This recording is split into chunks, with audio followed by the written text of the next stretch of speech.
study MBBS in Bangladesh. নিজেকে doctor হওয়ার স্বপ্ন পূরণ করতে চান, তাহলে বাংলাদেশের টপ মেডিকেল ইউনিভার্সিটিতে আপনার সাধ্যের মধ্যে ডাক্তারি পড়ার সেরা ঠিকানা মিশন MBBS। স্বপ্ন আপনার পূরণ করব আমরা। নাজিয়ার নমস্কার ক্যাম্পেইন কলিংয়ে। সামনেই 21শে জুলাই এবং 21শে জুলাইয়ে শপথ নেওয়া হবে মোদিজিকে উৎখাত করার, বলছেন কুণাল ঘোষ, কি বলবেন? দিদিও বলেছেন আসানসোলে, পূর্ব বর্ধমানে কি বিজেপি বিরুদ্ধে জেহাদ ডিক্লেয়ার করেছিলেন। আমি PIL করেছি। ইনি দেখুন, তৃণমূল কংগ্রেস পার্টি একটা সার্কাস আছে। আমি আগেও বলেছিলাম, কার্টুন সিরিয়াল দেখছেন তো, খুব মানে বাচ্চারা খুব হাসে দেখে কার্টুন সিরিয়াল, এরা সবাই কার্টুন। আর কুণাল ঘোষ এত বড় ক্ষমতা কে ভারতের প্রধানমন্ত্রীর বিরুদ্ধে এত বড় কথা বলেছে, ঠিক আছে? ভারতের প্রধানমন্ত্রী নরেন্দ্র দামোদর দাস মোদী একজনের কোনো না হলে বিজেপির ভারতের প্রধানমন্ত্রী নেই এখানে। মানে পুরো ইন্ডিয়াতে আমরা যত ইন্ডিয়ান সিটিজেন আছি সবাই ভারতের প্রধানমন্ত্রী, ওনাকে সম্মান দেবার কনস্টিটিউশনাল রাইট ওনার। ভারতের প্রধানমন্ত্রীর বিরুদ্ধে এত মানে নোংরা কথা, এত ডিফেমেটরি কথা বলে এরা টিএমসিরা, আমরা সাহায্য করতে পারি না। কিন্তু আপনি ভাবুন যে এই টিএমসি মহুয়া মৈত্র যখন কালী মাকে উপরে এত ডেফমেটরি রিমার্ক দিল একটা কনক্লেভে বসে, তাহলে ভারতের প্রধানমন্ত্রীকে দিতেই পারবে ভাই। এরা তো মানে এগ্রিমেন্ট সাইন করেছে, আমরা রামকে গালাগাল দেব, রাম ভগবানকে, আমরা কালী মার হাতে অ্যালকোহল ধরিয়ে দেব, সিগারেট ধরিয়ে দেব, মুখে মিট ধরিয়ে দেব। তো এরা যখন ভগবানকে ছাড়ছে না, এরা নরেন্দ্র মোদীজিকে কি করে ছেড়ে দেবে? তো এরাই অভ্যাস, এটাই শিখেছে, এটাই আপব্রিঙ্গিং ওদের। টিএমসির সার্কাস ময়দান আছে, এটা আর কি বলবো। নরেন্দ্র মোদীজিকে সবসময় কোট পরে লালকেল্লায় ভাষণ দিতে দেখা গেছে, কিন্তু এবার 2024-এ নরেন্দ্র মোদী নয়, হাওয়াই চটি পরে তাঁতের শাড়ি পরে মমতা বন্দ্যোপাধ্যায় শপথ নেবে বা ভাষণ দেবে, কুণাল ঘোষ বলছেন। मुझे लगता है कुणाल घोष को ना अपना वो पुलिस की वैन में आने जाने वाला समय फिर से याद कर लेना चाहिए।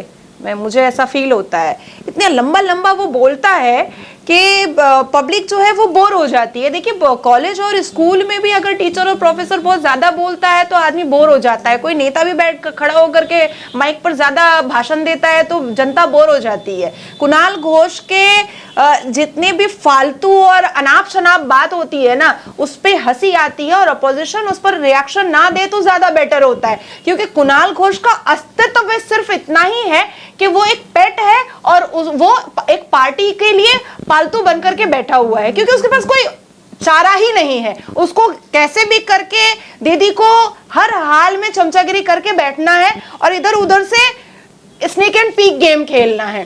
तो कुणाल घोष को डेफिनेटली, कुणाल घोष একজন তৃণমূল কংগ্রেস মুখপাত্র, কিন্তু উনি জানেন না কি করে মিডিয়ার সামনে বসে কথা বলা যায়, উনি জানেন না। নাজিয়ার রাষ্ট্রপতি নির্বাচন হলো এবং সেখানে কিন্তু তৃণমূল বিস্ফোরক অভিযোগ করছে যে যারা বিজেপির বিধায়করা ভোট দিতে গিয়েছিলেন বিধানসভায়, তারা আদিবাসীদের একটি প্রতীক গলায় পরে তারা সবাই গিয়েছিলেন এবং কোনো প্রতীক নিয়ে ভোট দেওয়া এটা একদম আইনে নেই, মানে সংবিধান বিরোধী কাজ অভিযোগ করছে, কি বলবেন? সংবিধান পড়েছে? তৃণমূল কংগ্রেস নেতা মন্ত্রী আর যে সুপ্রিমো আছে, কেন বলছি তৃণমূলে একটাই পোস্ট, বাকি সবাই ল্যাম্প পোস্ট।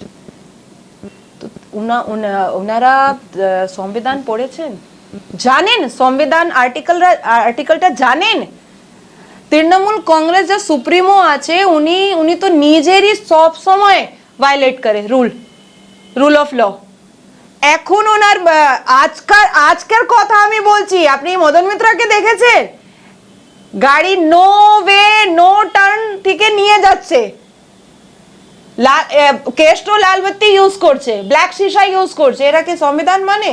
সংবিধান যদি পড়া থাকতো, মহুয়া মৈত্র একটা কনক্লেভে বসে রুল 10 ভায়োলেট করতো না, নিজের ভগবানকে এত ডেফমেটরি রিমার্ক দিত না। এরা সংবিধান জানে না, এরা রিচুয়াল জানে না, এরা কাউকে সম্মান দেওয়ার জানে না, এরা ম্যানার জানে না, এরা ডিসিপ্লিন জানে না। তার জন্য এই সব কথা বলে মিডিয়ার সামনে। কিছু তো বলতে হবে, টিআরপিতে থাকতে হবে, ঠিক আছে, যা মুখে আসবে সেটা বলে দেব। আমি তো আগেও বলেছিলাম, আপনাকেও বলেছিলাম আমি कि दीदी को एक क्लास लेना चाहिए, दीदी को बैठ करके अपने अपने नेता मंत्री को उंगली पकड़ करके कॉन्स्टिट्यूशन पढ़ाना चाहिए। तब शायद उन लोगों को समझ में आए कि जब हम शपथ लेते हैं तो हम कॉन्स्टिट्यूशन के बैरिकेड में आ जाते हैं, और संविधान के बैरिकेड को तोड़ना बहुत गलत है। आज हमारे लिए बहुत बड़े सम्मान की बात है, हमारे लिए बहुत बड़ा प्राउड फैक्टर है कि पहली बार देश में एक ट्राइबल वुमेन को प्रेसिडेंट ऑफ इंडिया बनाया गया है, बहुत ही सिविलाइज्ड, बहुत ही एडुकेटेड, जिसने अपनी जिंदगी का एक बहुत बड़ा हिस्सा सोशल वर्क में निकाला है, जिसने अपनी जिंदगी का एक बहुत बड़ा हिस्सा लोगों को शिक्षा बांटने में निकाला है, लोगों तक पहुंचने में निकाला है।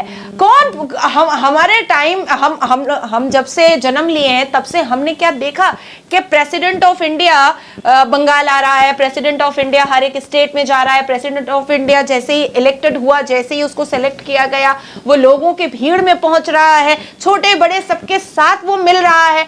तो ये मोदी जी की सरकार है जिन्होंने वीआईपी और जनता को एक साथ मिला दिया है, एक साथ मिला दिया है। आज हम सब जितने भी लोग हैं बहुत इजीली हम लोग जेपी नड्डा जी के साथ फोटो ले लेते हैं। अभी जो प्रेसिडेंट जो ट्राइबल वुमेन है जो प्रेसिडेंट ऑफ इंडिया होने वाली हैं, उनके साथ कितने हमारे बंगाल के कार्यकर्ताओं ने फोटो लिया। तो ये सिर्फ भारतीय जनता पार्टी जो सेंट्रल गवर्नमेंट में है, ये उसकी वजह से मुमकिन हो रहा है कि देयर इज नो वीआईपीज। ये जो श्रीमती ममता बनर्जी ने वीआईपी का जो चाल चलन चलाया है ना, उसको भारतीय जनता पार्टी तोड़ के रहेगी बंगाल में भी। কিন্তু তৃণমূল কংগ্রেস অভিযোগ করছে যে দ্রৌপদী মুর্মুজির সাথে আদিবাসী যারা আছে তারাই দেখা করতে পারেনি, তারাই দেখা করার জন্য এসেছে, তাদের সময় দেওয়া হয়নি। তাহলে কিভাবে বলছো যে ভিআইপি নয়, ভিআইপি এবং সাধারণ মানুষ এক হয়ে গেছে? देखिए, मैं तो अपने मुंह से ये बात बोल नहीं रही हूँ, ये तो मेरा मुंह का बात नहीं है, ये आपके ही कैमरा का लेंस है, ये आपके ही सारे कैमरा वाले हैं, अब चाहे वो नेशनल हो, चाहे वो स्टेट हो, चाहे वो यूट्यूबर हो, चाहे वो पोर्टल न्यूज़ हो, ये आप ही लोग हैं जिन्होंने हर जगह उनका न्यूज़ बनाया। और ये वही सोशल मीडिया है जिसपे हमने छोटे छोटे कार्यकर्ताओं को भी उनके साथ फोटो खिंचवाते हुए देखा, और वो खड़े होकर के मोहब्बत से खिंचवाई हैं। कम से कम भी तो 2000 आदमी से तो वो उन्होंने एयरपोर्ट में निकलते वक्त मिली वो, और सबसे मिली, सबका फूल उन्होंने एक्सेप्ट किया, सबका स्कार्फ उन्होंने एक्सेप्ट किया। अब ये सपना कहां से आया तृणमूल को, ये हमको पता नहीं है। क्योंकि देखिए, तृणमूल कांग्रेस के जितने भी नेता मंत्री हैं उनको सपना बहुत आता है। कभी आ जाता है कि दीदी प्राइम मिनिस्टर बन जाएंगी, कभी आ जाता है कि अब तो दीदी ही सब कुछ हो गई है, कभी आ जाता है अब कहीं ऐसा ना हो जाए कि किसी दिन ये बोल दे कि दीदी जो है वो दुर्गा का रूप है, ये भी बोला जा सकता है। नहीं, মমতা বন্দ্যোপাধ্যায়ের রূপে কিন্তু দুর্গা প্রতিমা আমরা দেখেছি, মানে দুর্গা প্রতিমার মুখটা মুখ্যমন্ত্রী মমতা বন্দ্যোপাধ্যায়ের আদলে হয়েছিল, আমরা দেখেছি। अब आप सोचिए कि ये लोग चमचागिरी में कितने नीचे गिर गए हैं कि अपने देवी देवताओं को तो इंसल्ट करते ही हैं। बच्चा सुना है कि भाई हमारी काली माँ के हाथ में दारू होता है, मुंह में मीट होता है और सिगरेट होता है। तो ये देवी देवताओं को इंसल्ट करते हैं, ये भारत के प्रधानमंत्री को इंसल्ट करते हैं, ये हर किसी को इंसल्ट करते हैं। इसका रीजन सिर्फ एक है कि इनके सर पर ईगो प्रॉब्लम बहुत आ गया है। इनको ऐसा लग रहा है कि श्रीमती ममता बनर्जी को दुर्गा का रूप बना देने से और देवी देवताओं को गालागाल करने से, कॉन्स्टिट्यूशन तोड़ने से मेरा चेयर बना रहेगा, और वो हो भी रहा है तृणमूल कांग्रेस में। इसीलिए मैंने तृणमूल कांग्रेस का नाम रखा है सर्कस पार्टी। নাজিয়া, 2024-এ বিজেপিকে বা মোদিজিকে উৎখাত করতে না পারলে ততদিন এই লড়াই চলবে। তো দিদি তো বলেই ছিলেন জিহাদ, 21 জুলাই থেকে আমরা জিহাদ ডিক্লেয়ার করছি বিজেপি বিরুদ্ধে। করুন, কে বারণ করেছে? আর দিদির পাশে কোনো নেতা মন্ত্রী আছে? কে আছে? ওই ফেরহাদ কি নিয়ে ঘুরবেন? কি বানাবেন? ওকে বানিয়ে দেবেন কি ভারতের প্রধানমন্ত্রী? ফেরহাদকে নিয়ে ঘুরলে হবে না। আর একটা মুখপাত্র আছে কুণাল ঘোষ, যা জানেই না कि কনস্টিটিউশন ব্যারিকেডে কিভাবে বলা যায় চ্যানেল সামনে বসে ও জানেই না, ম্যানার জানেই না। কাকে নিয়ে যাবেন উনি? পুরো ইন্ডিয়াতে মহুয়া মৈত্র যা কালী মাকে গালাগাল দিয়েছে, যা এখন পরশুদিন জাস্টিস গগৈ বিরুদ্ধে এত খারাপ কথা বললো, পুরো গগৈ কমিটি বিরুদ্ধে এত খারাপ কথা বলেছে, যা মেঘালয় শিলং আসামে এত এফআইআর হয়েছে, কাকে নিয়ে যাবেন উনি? কাকে, কে আছে ওনার পাশে? আসলে শুধু একটাই আদমি আছে, ফিরহাদ হাকিম, আর কেউ নেই ওনার পাশে। নাজিয়া, মদন মিত্র বলছেন যে মুখ্যমন্ত্রী মমতা বন্দ্যোপাধ্যায় লোকনাথ, কি বলবে? এই বাবা, এবার কি জেন্ডার চেঞ্জ? একটা মহিলার জেন্ডার চেঞ্জ হয়ে গেছে।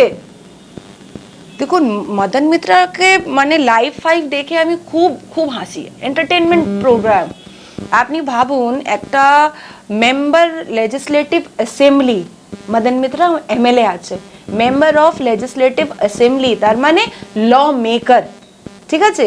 ল মেকার নিজের ফেসবুকে লাইভ করে সুইমিং পুলের ভিতরে, আর একটা ছোট্ট বাচ্চা বলে কি তুমি তো জাঙ্গিয়াও পরনি। ও নিজের ফেসবুক থেকে লাইভ করেছিল, কেউ ভাইরাল করেনি, ও নিজের ফেসবুক থেকে লাইভ করেছিল এইসব নোংরা জিনিসটা। আপনি ওই ফেসবুক লাইভটা দেখে নেবেন, তারপর আপনার যত এক্সপেকটেশন আছে একটা লেজিসলেটিভ অ্যাসেম্বলি উপরে আমাদের তো থাকেই কি বাবা ইনি ল মেকার আছেন, আপনার পুরো এক্সপেকটেশনটা ফিনিশ হয়ে যাবে। তো মদন মিত্রা যা ওনার মানে ভালো লাগে সেটা উনি বলতেই পারেন। উনিও একটা সার্কাসের যা ফিল্ড আছে ওটা একটা কার্টুন আছে, কাজ করছেন খুবই ভালো। আমার খুব শুভেচ্ছা ওনাকে দিচ্ছি, আরো লাইভ করুন, এবার জাঙ্গিয়া পরে করুন। অভিষেক বন্দ্যোপাধ্যায় বলছেন নয় ঠিকাদারি করতে হবে, নয় তৃণমূল কংগ্রেস করতে হবে, এবং কোনো রকম কারুক্ষে ধরে, কোনো নেতাকে ধরে, কারুক্ষে ধরে কোনো কিছু করে কিন্তু পঞ্চায়েত ভোটে টিকিট পাওয়া যাবে না। মানুষ যাকে গ্রহণ করবে, মানুষ যাকে ভালোবাসবে, সেই টিকিট পাবে। It's a complete fake statement from Abhishek Banerjee. बहुत मेमना सा बच्चा है, 15 गाड़ी कॉन्वॉय लेकर के घूमता है, पता नहीं किसके डर से घूम रहा है। सरकार आपकी है, पीसी आपकी, सीएम है, जनता से आपको डर लग रहा है? आपका गुंडा मवाली जितना तृणमूल का मुसलमान चाटू करता मुसलमान है, सब आपके लिए खड़ा हो जाएगा। डरता किससे है? मैं आपको साफ कह रही हूं कि अभिषेक बैनर्जी ने अगर ये इलीगल कंस्ट्रक्शन का प्रोग्राम और कारोबार बंद नहीं किया तो मैं सुप्रीम कोर्ट भी चले जाऊंगी। ये जो आज वो इतना लंबा लंबा फलसफा झाड़ रहा है कि जनता जिसको चूज करेगी उसको ही हम टिकट देंगे, किसी का रेफरेंस से या किसी का बोलने से हम उसको टिकट नहीं देंगे, झूठ, 100% झूठ स्टेटमेंट है। देखिए, चैनल में बने रहने के लिए और टीआरपी बटोरने के लिए तृणमूल से अच्छा और कोई नहीं हो सकता है, और झूठ बोलना तो इनका जन्मसिद्ध अधिकार हो गया है, कंटिन्यूड झूठ बोलते हैं। मैं हाई कोर्ट से लेकर के लोअर कोर्ट तक मैंने खंगाल दिया है, और कम से कम 100 चिट्ठियां मैंने दी है अभिषेक बैनर्जी को भी कि दमदम कैंटोनमेंट प्रॉपर्टी को हड़प करके सिविलियन ने हड़प किया है, और बड़ी बड़ी बिल्डिंग बन रही है, और दमदम म्युनिसिपैलिटी चेयरमैन खड़ा हो करके बना रहा है। उसको सस्पेंड करो, चेयरमैन को, उसको हटाओ। कोर्ट के ऑर्डर को दमदम पुलिस नहीं मान रही है। कोर्ट ने ऑर्डर किया है कि इलीगल कंस्ट्रक्शन नहीं होगा, रोको, क्योंकि वो प्रॉपर्टी मिलिट्री की प्रॉपर्टी है, वो पूरा प्रॉपर्टी मिलिट्री का प्रॉपर्टी है, सेंट्रल गवर्नमेंट ऑफ इंडिया का प्रॉपर्टी है। ना हाई कोर्ट की बात सुनता है, ना लोअर कोर्ट की बात सुनता है, ना सुप्रीम कोर्ट की बात सुनता है, और बैठ करके कह रहा है कि जिसको जनता चुनेगी उसको हम टिकट देंगे। ये सब किसको बेवकूफ बना रहा है अभिषेक बैनर्जी? अभिषेक बैनर्जी अगर इमीडिएट अगर कैंटोनमेंट प्रॉपर्टी नहीं रोका तो मैं पूरा नेशनल न्यूज में जाकर के मैं अभिषेक बैनर्जी को नंगा कर सकती हूं कि मैंने उसको कितनी चिट्ठियां भेजी हैं। आप सोचिए कि दमदम म्युनिसिपैलिटी का चेयरमैन का हिम्मत सोचिए कि वो हाई कोर्ट का पेपर हाथ में लेता है, लेकिन वो कोर्ट की बात नहीं मानता है। वो लोअर कोर्ट का पेपर हाथ में ले रहा है और मजिस्ट्रेट कह रहा है कि इलीगल कंस्ट्रक्शन तुरंत स्टॉप करो, लेकिन वो बात नहीं मान रहा है। और अभिषेक बैनर्जी गाना गा रहा है आकर के मीडिया के सामने कि जनता चुनेगी उसी को देंगे। किसको? जनता की बात मानी जा रही है? जनता है कहां? आप एसएससी देखिए, टेट देखिए, आप नर्स का देखिए, आप टीचर का देखिए, आप प्रोफेसर का देखिए, आप स्टूडेंट का देखिए, आप बैंक का देखिए, कहां पर जनता रिलीफ में है? एक जगह बता दीजिए जहां जनता रिलीफ में है। एक मीडिया बता दीजिए जिसने सम्मान पाया हो तृणमूल से। आपको तो बोला गया 2 पैसे का, आपको तो बोला गया है 2 पैसे का, आपको तो भगाने का, धक्का दे करके भगाने का बात किया गया है, उनकी मेंबर ऑफ पार्लियामेंट ने किया है। तो ये अभिषेक बैनर्जी जनता से कब प्यार करने लगा? और आज तो जनता ने अपनी आंखों से देखा कि 15 गाड़ी कॉन्वॉय लेकर के जा रहा है जनता के डर से। আজকে ভোট গ্রহণ দিতে গিয়ে অভিষেক বন্দ্যোপাধ্যায় কনভয় নিয়ে গেছে এবং সঙ্গে প্রায় ৮-১০টা গাড়ি। বিজেপি অভিযোগ করছে যে ভোট গ্রহণ মানে দিতে গিয়ে এতগুলো গাড়ি কেন, কারণ ওখানে নিয়মই আছে যে শুধুমাত্র ড্রাইভার নিয়ে গাড়ি ঢুকবে, সেখানে কোনো সিকিউরিটি বা কোনো পিএ তাদের উপস্থিতি সেখানে থাকবে না। এই নিয়ে কিন্তু বিজেপি অভিযোগ করেছে। কি বলবে তাহলে? না, ভালো অভিযোগ করলো। এটা তো মানে আইনের ভিতরে অভিযোগ করলো, আইনের বাইরে তো অভিযোগ করলো না। और मेरा तो मतलब मैं तो परेशान हो गई हूँ कि शांति निकेतन के बाहर 200 पुलिस। आप कभी अभिषेक के घर गई हैं? बाहर में 200-250 पुलिस रहता है। क्या चीज का डर है? किससे डरा हुआ है अपने स्टेट में? यही तो मैं पूछना चाह रही हूँ। डरा हुआ किससे है? अपने नेता के मरने पर बेटियों को गले लगाने में तो नहीं डर लगता है, छाती से छाती मिला करके गले तो आराम से लगाता है, तब तो डर नहीं लगता है। और बेचारी गरीब जनता से डरता है। और हर जगह कॉन्स्टिट्यूशन को तोड़ना तृणमूल कांग्रेस का बीमारी है। तृणमूल कांग्रेस कभी भी कॉन्स्टिट्यूशन के दायरे में काम नहीं कर सकता है। एरा जाने ही ना के कॉन्स्टिट्यूशन की करे पालन करते होबे, आईन की करे पालन करते होबे। আমি যে জেহাদ বিরোধী পিআইএল করলাম, আগে আমার পিটিশনটা শ্রীমতী মমতা ব্যানার্জি রিফিউজ করলো, নিলই না। তারপর যখন কোর্ট বললো তখন নিল।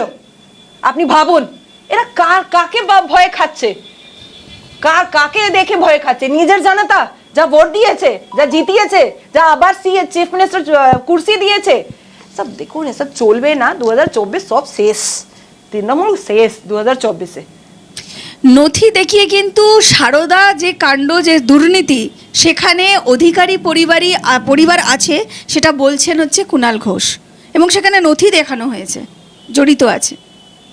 देखिए, मैं फिर बोलूंगी कि कुणाल घोष के किसी भी बात पर मैं कोई इम्पोर्टेंस नहीं देती हूँ। आपको याद होगा कि एसएससी मामले को लेकर के पार्थो चैटर्जी से शायद पैर पकड़ के माफी मांगा, जो पार्थो और फरहाद उससे नाराज हो गया था।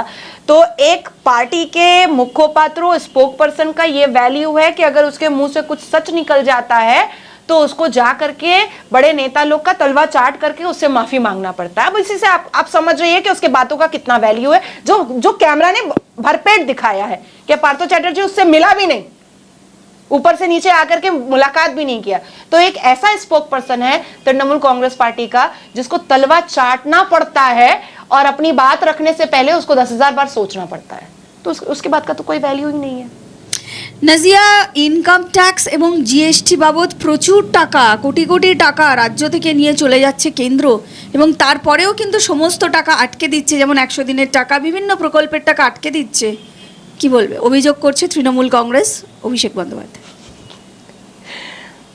দিদির হাত থেকে কে নিয়ে যাচ্ছে? দিদি তো চিটফান্ড রানী, উনার হাত থেকে কে নিয়ে যাবে? উনার রাজ্য থেকে কে নিয়ে যাবে? এত সারদার নারদার রোজভ্যালি কেউ তো নিয়ে গেল না। আর জিএসটি আর ইনকাম ট্যাক্সের টাকা মোদিজি আর নাড্ডাজি এসে আর মানে ব্রিফকেসে ভরে নিয়ে চলে যাচ্ছেন। সব মানে জোক অফ দ্য ডে। এত ইলিগাল কনস্ট্রাকশন টাকাটা কোথায় গেল? এত গরু পর্চা টাকাটা কোথায় গেল? এত কয়লা চোরি টাকাটা কোথায় গেল? কোথায় আছে? এত ওয়াকফ বোর্ড যা প্রপার্টি ছিল আছে, ওর উপরে যা কনস্ট্রাকশন হচ্ছে, যা বিল্ডিং আর ক্যাম্পাস হচ্ছে, ওই ওয়াকফ বোর্ড টাকাটা কোথায় গেল?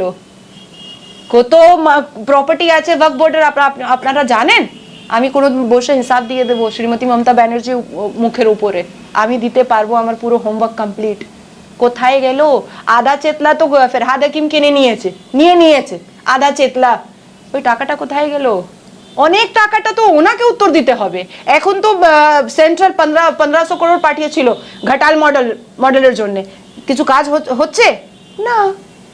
সবাই তো নিয়ে নেবে, সবাই তো চোর বেঈমান, চোর মুসেরা ভাই, সবাই নিয়ে নেবে। एक बच्चा घर में जब एक डेयरी मिल्क लेकर के जाइएगा और घर में 5 बच्चा होता है तो कैसे लड़ता है? हमको दो, ये लोग वैसे ही लड़ता है। पैसा आया, ओह बाप रे बाप पैसा आया, जल्दी लो जल्दी लो। This is the situation of Trinamool Congress party leaders. ये सिचुएशन है। নাজিয়া, ঘাটালের কথায় আমি যাব না, কিন্তু আমরা দেখেছি ডায়মন্ড হারবার মডেল, মানে ঘাটাল মডেল নিয়ে আমরা আর বিস্তারিত যাচ্ছি না। ডায়মন্ড হারবার মডেল আমরা দেখেছি, এবং এই ডায়মন্ড হারবার মডেলের বাইরেও কিন্তু এখন অভিষেক বন্দ্যোপাধ্যায় খুবই পপুলার। তার কারণ ওনার যে প্রকল্প এক ডাকে অভিষেক, সেটা কিন্তু একদম শীর্ষে। হাজার হাজার মানুষ রোজ প্রত্যেক দিন ফোন করছে এবং তার সুবিধা পাচ্ছে। হ্যাঁ, নম্বরটা দিন তো একটু, আমিও ফোন করব। অনেক ইলিগাল কনস্ট্রাকশন কথা আমার পাশে আছে, অনেক পিআইএল আছে, অনেক রিট পিটিশন আছে, আমি দেবো একটু। देखिए ये एक ट्रेंड था, दीदी के बोलो, दीदी কোনোদিন বললোই না, দাদাকে বলো, দাদা কোনোদিন বললোই না, ফেরহাদকে বলো, ফেরহাদ কোনোদিন উত্তর দিলই না। এই একটা ট্রেন্ড আছে। কাকে বলবো, একজন সামনে আসুন, কাকে বলতে হবে, এবার দিদিকে বলো, এবার দাদাকে বলো, এবার ফেরহাদকে বলো। अच्छा, मेरा आज रिट पिटिशन हाई कोर्ट में गया है। 11 इलीगल कंस्ट्रक्शन बन रहा है ग्रीष्मपाक थाना अंडर ज्यूरिडिक्शन। मैंने लेटर भेजा, मैंने आरटीआई भेजा, मैंने फरहाद हकीम को लेटर लिखा कि बंद करवाइए। हाई कोर्ट हो गया, कॉपी सर्व हो गया, रिट पिटिशन नंबर पड़ गया, फर्स्ट हियरिंग हो गई, लेकिन इलीगल कंस्ट्रक्शन बंद नहीं हुआ। फरहाद हकीम ने क्या बोला था कि कंप्लेन कीजिए, पुलिस और मेरा कॉर्पोरेशन का एम्प्लॉय इसमें इन्वॉल्व है, काउंसलर से इन्वॉल्व नहीं है। लेकिन West Calcutta municipal corporation rule 2009 के हिसाब से अगर आपको कोई इंफॉर्मेशन स्पेसिफिक दे रहा है कि ये इलीगल कंस्ट्रक्शन है, तो बोर्ड ऑफ काउंसलर बैठ करके उसको डिमोलिश का ऑर्डर निकाल सकता है। मैं तो आपको हाई कोर्ट करके बता रही हूँ कि ये 11 जो कंस्ट्रक्शन हो रहा है, ये पूरा का पूरा इलीगल है। आप क्यों नहीं डिमोलिश करा रहे हैं? आप हाई कोर्ट का इंतजार कर रहे हैं कि हाई कोर्ट डांट के आपको बोलेगा कि डिमोलिश करो, तब आप करिएगा, और उसके बाद फिर आप बोलिएगा कि हाई कोर्ट का सौतेला व्यवहार है। भाई आपका चोरी चमारी, चाहे वो फरहाद हकीम हो, चाहे वो अभिषेक बनर्जी हो, चाहे वो ममता बनर्जी हो, ये तो कहीं कंट्रोल हो ही नहीं रहा है कंट्रोल। जितने केसेस के बारे में मुझे लगता है कि फरहाद हकीम को नहीं पता होगा, उसके डबल केसेस के बारे में मुझे पता है कि तृणमूल का भाड़ फूट जाएगा अगर मैं वो केस लेकर के प्रेस कॉन्फ्रेंस कर दूं तो। लाख लाख करोड़ करोड़ रुपया थाना में जाता है। आपको आइडिया है, आप 10 बजे के बाद थाना जाइए, कोई आपसे बात नहीं करेगा, आपका जीडी नहीं लेगा, क्योंकि पैसे का लेन देन होता है। किसी इलीगल कंस्ट्रक्शन में हाथ लगाने से पहले 3 लाख रुपया देना पड़ता है, और उसके बाद फिर आप इलीगल कंस्ट्रक्शन कीजिए और धीरे धीरे आप फिर पैसा दीजिए। जब फरहाद हकीम को पता है कि आपका पुलिस इन्वॉल्व है, आप सिर्फ 5 पुलिस के ऊपर आप स्पेसिफिक एक्शन लीजिए, देखिए सबका रोंगटा खड़ा हो जाएगा, सब परेशान हो जाएगा। पुलिस ऑफिसर के नहीं भाई कुछ दिन के लिए रोक देते हैं, अरे कुछ दिन के लिए तो रुकेगा। तो ये जो है ना कि हम डायमंड हार्बर मॉडल बना रहे हैं, ये हम नंबर दे रहे हैं, हमको फोन करो, वो नंबर निकाल रहा है मेयर, हमको फोन करो, कंप्लेन करो, ऐसा होगा वैसा होगा, दीज ऑल आर फेक। ये पूरा फेक है। ये तृणमूल कांग्रेस सिर्फ और सिर्फ अपना तिजोरी भरा है, सिर्फ और सिर्फ काला काम हुआ है, इसके अलावा कुछ हुआ ही नहीं है। নাজিয়া, সামনে 21শে জুলাই এবং 21শে জুলাইয়ের যে অনুষ্ঠান, সেই অনুষ্ঠান কিন্তু শুধু পশ্চিমবাংলায় নয়, বাইরের রাজ্যে মানে ভিন্ন রাজ্যেও কিন্তু সেটা তাদের কার্যালয়ে বড় করে দেখানো হবে, এবং মুখ্যমন্ত্রী কি বলছেন সেটাও সবাইকে শোনানো হবে। কি বলবে, মানে সেটা বিজেপি শাসিত রাজ্যেও শোনানো হবে, কি বলবে? এখন টাকা এসেছে, চলে এসেছে। আপনার এর আগেই তো উত্তর প্রশ্ন ছিল না कि টাকা নিয়ে যাচ্ছে, সেন্ট্রাল নিয়ে যাচ্ছে, जीएसटी इनकम टैक्स सब पैसा लेके जा तो रहे हैं। ये कहाँ से आ रहा है पैसा? ये जो हम लोग जो 5 दिन से देख रहे हैं कि बड़े बड़ा साउंड बॉक्स में, बड़ा बड़ा टीवी में लगा करके दिखाया जाएगा, और 21 जुलाई को आप देखिएगा कि करोड़ों रुपए इन्वेस्ट किया गया है सिर्फ 21 जुलाई मनाने के लिए। क्यों? शहीद को आप सिंपल से नहीं मना सकती हैं क्या? वो पैसा जनता को दे दीजिए ना। जो जनता भूख मर रही है, जो जनता अपनी नौकरी के लिए 1.5 साल से रोड पर बैठी हुई है धूप के नीचे, आप उसको दे दीजिए ना। आप करोड़ों करोड़ रुपए अपना खाली बैनर बनाने में लगाती हैं, और आप और आपका भाईपो, शर्म नहीं आता है? ये बैनर क्या होगा? कितनी पब्लिसिटी आपको चाहिए? लोग जानते हैं कि इस कंट्री में एकमात्र औरत है, महिला जो चीफ मिनिस्टर है, वो है श्रीमती ममता बनर्जी, और अपने हाथ से, और उनका सबसे बड़ा फरहाद हकीम, वो पूरा इज्जत को डुबा दिया है। आज पूरा का पूरा सुप्रीम कोर्ट और हाई कोर्ट ये जानता है कि इस पार्टी में सिर्फ और सिर्फ क्राइम होता है। हर रोज एक नया सिर्फ एक अकेली मैं तो नहीं कर रही हूँ, जो नॉर्मल जनता है वो भी कर रहा है। मेरे ऊपर ये बोला जा सकता है कि आप बीजेपी से हैं इसलिए कर रही हैं, लेकिन जो डॉक्यूमेंट्स मैं दे रही हूँ हाई कोर्ट को वो तो फेक नहीं है, वो तो किसी नॉर्मल जनता का ही कंप्लेन है जिसको मैं हाई कोर्ट तक पहुंचा रही हूँ। तो ये पैसा कहां से आ रहा है? इतना करोड़ों करोड़ रुपए लुटाने का कहां से आ रहा है? देखिए नॉर्मली हम लोग भारतीय जनता पार्टी के जो जितने भी वर्कर हैं, हम लोग 21 जुलाई के नाम से डरे हुए हैं क्योंकि जिहाद डिक्लेयर हो चुका है। अब हम लोग के साथ क्या होगा नहीं होगा, जिंदा रहेंगे तो फिर आपसे बात करेंगे। নাজিয়া, এই যে স্বাস্থ্যসাথী কার্ড বিমা সংস্থা এবার নয়, সরাসরি রাজ্য সরকার সেই পয়সা হাসপাতালকে দেবে, কি বলবে এই বিষয়টা নিয়ে? আবার फेक स्टेटमेंट। स्वास्थ्य साथी कार्ड को लेकर के मेरे पास आए हुए 21 लोग थे जिन्होंने कहा कि मैम ये तो कोई काम ही नहीं आता है, हम कहीं भी जाते हैं इसका तो कोई यूज़ ही नहीं आता है, तो उड़ा के फेंक देता। कई वीडियोस भी वायरल हुए जो बैठ करके एक हैंडीकैप आदमी हमारी माननीय दीदी को, सुप्रीमो को, हमारी ऑनरेबल चीफ मिनिस्टर को गाली गलौज कर रहा था क्योंकि वो उसका पेन निकल रहा था, वो उसका दर्द निकल रहा था दिल से। तो ये फेक पब्लिसिटी जो है, ये सिलसिला आज से नहीं चल रहा है। ये कहें कि अब मीडिया, सोशल मीडिया इतनी वास्ट हो चुकी है, इतना ज्यादा इम्पोर्टेंट रोल सोशल मीडिया अपना दिखा रही है, जिसकी वजह से हर एक छोटी से छोटी और बड़ी से बड़ी चोरी चमारी दिखाई दे रही है स्टेट गवर्नमेंट की। ये स्वास्थ्य साथी कार्ड, ये भी पब्लिसिटी, हर एक चीज सिर्फ पब्लिसिटी के लिए हो रहा है। अल्टीमेटली होता क्या है कि सिर्फ जनता का पैसा लूटा जाता है और अपने अपने घर में भरा जाता है, और ये बड़ी बड़ी मीटिंग मिचिल करके दिखाई जाती है। 21 जुलाई पूरा रास्ता जाम करके रखा जाएगा, सरकार आपकी है, जनता आपकी है, इसने आपको वोट दिया और आप ही पूरे लोगों को परेशान कीजिएगा। और तो और आपने जिहाद भी डिक्लेयर कर दिया है। तो ये सब कुछ सिर्फ पब्लिसिटी है, सिर्फ फेक पब्लिसिटी है। কালীঘাট থেকে যেখানে 21শে জুলাইয়ের মঞ্চ, পুরো রাস্তা জুড়ে পোস্টার এবং ব্যানার পড়েছে, তাহলে কি বলছো শুধুই এটা পাবলিসিটি? শুদ্ধ পাবলিসিটি। মানুষও তো কাঁদছে, আপনি চলে যান ওখানে তো এসএসসি লোক বসে আছে, তো টেট লোক বসে আছে, তো মানুষ তো কাঁদছে। মানুষের পাশে তো টাকা নেই, মানুষের পাশে তো খাবার দাবার জিনিস নেই, মানুষের পাশে তো মানে আর্থিক ব্যবস্থাটা খুব খারাপ, মানুষ তো ভালো চাল পায় না। যা 2 টাকা চাল দিদি যা একটা যোজনা এনেছিলেন, ওই 2 টাকা চাল দিদি খাবে? দিদি খেয়ে নেবে? দিদির ফাড়া হাকিম খেয়ে নেবে? ওর মেয়েরা খেয়ে নেবে? খাবে? আমি তো দেবো, আমি পাঠাবো এবার 1 কেজি চাল। আর বলবো কে লাইভ করে দেখান कि আপনার মেয়েরা খাচ্ছে বসে ওই 2 টাকা চাল। শুদ্ধ পাবলিসিটি, वेस्टेज অফ মানি।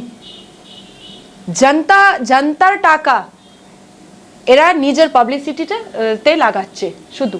आपको पता है पटना हाई कोर्ट ने मई महीने में एक 5 स्टोरेज बिल्डिंग को पूरा जजमेंट दे दिया कि इसको अभी तोड़वाओ। 1400 करोड़ रुपया का लागत उसमें लगा था, और 1400 करोड़ रुपया आम जनता का, हाईकोर्ट ने लिखा है कि आम जनता का बर्बाद हुआ ये इलीगल कंस्ट्रक्शन पर। अब आप सोचिए कि अगर लाइन से हाईकोर्ट के कहने पर ये बिल्डिंगें टूटती हैं, मान लीजिए 20 भी टूट जाता है और 10 करोड़ भी पकड़ लीजिए, तो ये कहां से, ये क्या हो रहा है? ये 200 करोड़ रुपया तो जनता का गया ना, जनता का बर्बाद हो गया ना। ये 200 करोड़ रुपए, ये 200 करोड़ रुपए अगर जनता को जाता, उनके लिए नई योजनाएं आती, बच्चों के लिए नए ऑर्फन स्कूल खुलते, नई यूनिवर्सिटी खुलते, नई नौकरी लगती, तो जनता दुआ देती। आप तो जनता का पैसा से आप होर्डिंग बना रही हैं, बैनर बना रही है। अरे देखा हुआ है अब दीदी को, हम लोग देखते देखते थक गए और नहीं देखना है भैया। और कितना दिखाइएगा? हमको पता है आप डायमंड का बुंदा पहनती हैं, हमको पता है कि आप आईफोन 13 प्रो लेकर के चलती हैं, देखने को और कहने को सफेद साड़ी है, पर वो साड़ी 10,000 से नीचे की नहीं रहती है। हमको पता है कि आप क्रॉक्स का चप्पल पहनती हैं, हम लोग तो जानते हैं। अब उसको होर्डिंग में दिखाने की जरूरत क्या है? दिखाने की तो जरूरत नहीं है। और जो भी लोग ये होर्डिंग में और फूल में पैसा बर्बाद करते हैं, मुझे लगता है कि एक ह्यूमैनिटी के ग्राउंड पे वो पैसा किसी गरीब को देना चाहिए। होर्डिंग और फूल में पैसा नहीं लगाना चाहिए। নাজিয়া, যেভাবে জিনিসপত্রের দাম বাড়ছে, মানে দ্রব্যমূল্য বাড়ছে, পনির, দুধ, দই, এই কার্ড আর কি, এই জিনিসগুলোর দাম কিন্তু আবারও বাড়ছে, কি বলবে তাহলে? देखिए rising inflation is a topic, actually topic है। राइजिंग इन्फ्लेशन की वजह से गरीबों को बहुत प्रॉब्लम हो रहा है, बहुत ज़्यादा दिक्कत हो रही है। हम भी गाड़ी पे चढ़ते हैं, हम भी खाना बनाते हैं, हमारे घर में भी गैस चूल्हा आता है, लेकिन कहीं ना कहीं इस राइजिंग इन्फ्लेशन का पैसा किसी सेंट्रल गवर्नमेंट ऑफ इंडिया के पॉकेट में नहीं जा रहा है। आज जो इतनी सारी योजनाएं आई हैं उसका काम हो रहा है। आप देखिए कि हर जगह जो हाईवे को गांव से जोड़ा जा रहा है, आज कितना आराम हो गया है। आप जितने भी हाईवेज देखिएगा उसमें कितना जो लोग ट्रैवल करते हैं, जो ट्रकें जाती हैं, एक्सीडेंट कम हो रहा है। तो बहुत सारी चीज़ें हैं, बहुत सारी योजनाएं हैं, बहुत सारा काम हो रहा है। तो मुझे लगता है कि अगर किसी बेटर चीज़ के लिए राइजिंग इन्फ्लेशन हो रहा है जो जनता के पास घूम करके आ जा रहा है, तो this is not bad, this is not bad. हाँ, आपके चैनल के माध्यम से मेरी हाथ जोड़ करके ज़रूर रिक्वेस्ट रहेगी कि सेंट्रल गवर्नमेंट थोड़ा सा इस पर तवज्जो दे। কেন গ্যাসের দামও কিন্তু হাজার ছাড়িয়ে গেছে। मैं कल भी ये देश गरीबी का है, ये भी दिमाग में रखना चाहिए कि এটা একদম একদম 80% একদম আমাদের দেশ কিন্তু খুবই গরিব দেশ। সেখানে দাঁড়িয়ে উন্নয়ন অবশ্যই দরকার, কিন্তু সেখান থেকে দাঁড়িয়ে যদি সামান্য দুধের দাম এইভাবে বাড়ে বা গ্যাসের দাম, সবথেকে মূলত গ্যাস এবং পেট্রোল। नहीं देखिए, I can't forget my humanity as a person. मैं अपने सेल्फ आइडेंटिफिकेशन को आई कांट फॉरगेट। तो एज अ पर्सन और being a human as per the ground of humanity, मैंने कल भी कहा किसी न्यूज़ चैनल पर कि अगर आपको लगता है कि नुपुर शर्मा ने गलत किया तो आप जाइए कोर्ट, आईनी व्यवस्था लीजिए, क्योंकि पार्टी ने उसको सस्पेंड कर दिया है। अब आपकी मर्जी है, आपको जो करना है करिए। लेकिन महुआ मोइत्रो के लिए आपने क्या किया वो आप बताइए, सस्पेंड क्यों नहीं हुआ? तो उसी तरीके से मैं कह रही हूँ कि rising inflation is a matter, actually is a मतलब hot topic now this scenario in this situation, particular situation. और हमारा देश क्योंकि 80% से ज़्यादा गरीबी में मिला हुआ है, तो मैं भी आपके चैनल के माध्यम से, मैं एक भारतीय जनता पार्टी में होते हुए भी लेकिन एक घर परिवार वाली हूँ, एक बच्चे की माँ हूँ, मैं भी ये कह रही हूँ कि मुझे पता है कि ये पैसा किसी के पॉकेट में नहीं जा रहा है, इससे हमारी जनता के फायदे के लिए ही काम हो रहा है, लेकिन फिर भी थोड़ी तवज्जो देनी चाहिए। নাজিয়া, ইলেক্টেড এমপিকে কি এইভাবে সাসপেন্ড করে দেওয়া যায় বা বরখাস্ত করে দেওয়া যায়? তাহলে তো জায়গাটা ব্ল্যাঙ্ক হয়ে থাকবে। নুপুর শর্মার কথা বললে, নুপুর শর্মা কিন্তু কোনো এমপি বা পোস্ট হোল্ড করছিল না, দলের কার্যকর্তা বা স্পোক পার্সন বহিষ্কার করেছে। মহুয়া মৈত্র ইলেক্টেড এমপি, সেই জায়গায় দাঁড়িয়ে তাকে কি ইলেক্টেড এমপিকে বহিষ্কার করে দেওয়া যায় এইভাবে? बिल्कुल सस्पेंड किया जा सकता है, पार्टी से सस्पेंड किया जा सकता है। पार्टी तो उनको सस्पेंड कर सकती है ना, बाद में बाई इलेक्शन का जो सिनेरियो होगा वो देखा जाएगा, वो कॉन्स्टिट्यूशन के हिसाब से उसको निकाला जाएगा।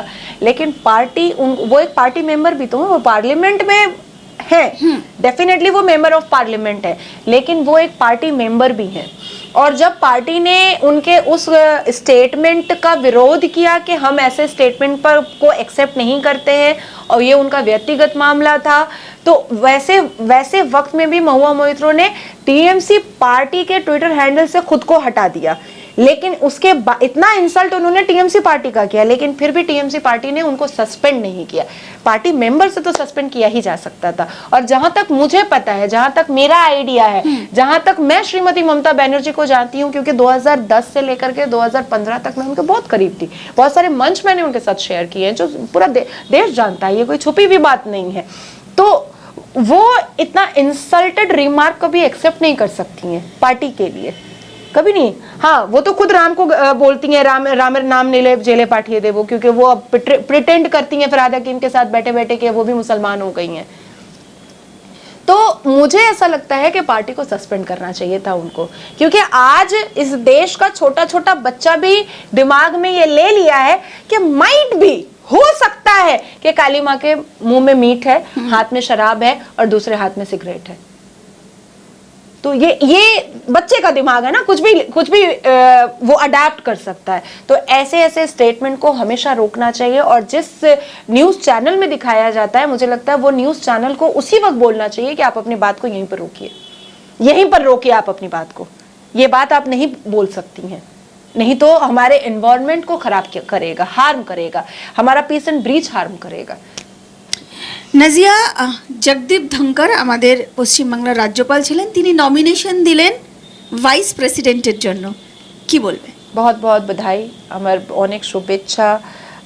प्रोफेशनली वो एडवोकेट भी हैं और मैं उनसे 3-4 बार सुप्रीम कोर्ट में मेरी मुलाकात भी हुई है, लेकिन बंगाल आने के बाद उनसे मेरी मुलाकात नहीं हो पाई है। He is a good Twitter man, he is a very perfect Twitter man and he always reacted in each and every things. So আমার তরফ থেকে অনেক অনেক শুভেচ্ছা। আর আমি মানে আমি অনেক খুশি, ভালো ভালো চুজটা খুব ভালো হয়েছে। তৃণমূল কংগ্রেসের অনেক অভিযোগ ছিল রাজ্যপালকে নিয়ে, কোট আনকোট পদ্মপালও বলতো, হ্যাঁ, তো সেই জায়গায় দাঁড়িয়ে তৃণমূল কি কিছুটা স্বস্তিতে? দেখুন এবার যা রাজ্যপাল আসবে ওদেরকেও বলবে, ওকেও ছাড়বে না। मीडिया की गालागाल दाए, भगवान के गालागाल दाए, राज्यपाल की गालागाल दाए, पीएम के गालागाल दाए, नड्डा जी के गालागाल दाए, गृह मंत्री के गालागाल दाए, फाइनान्स मंत्री के गालागाल दाए, काके ছাড়ে? যখন ভগবানকে ছাড়ছে না, আপনি আর আমি কে? তো এটাই স্বভাব। এটা সার্কাস, সার্কাস পলিটিক্যাল পার্টি, এটা কোনো পলিটিক্যাল পার্টি নেই, এটা circus political party Trinamool Congress.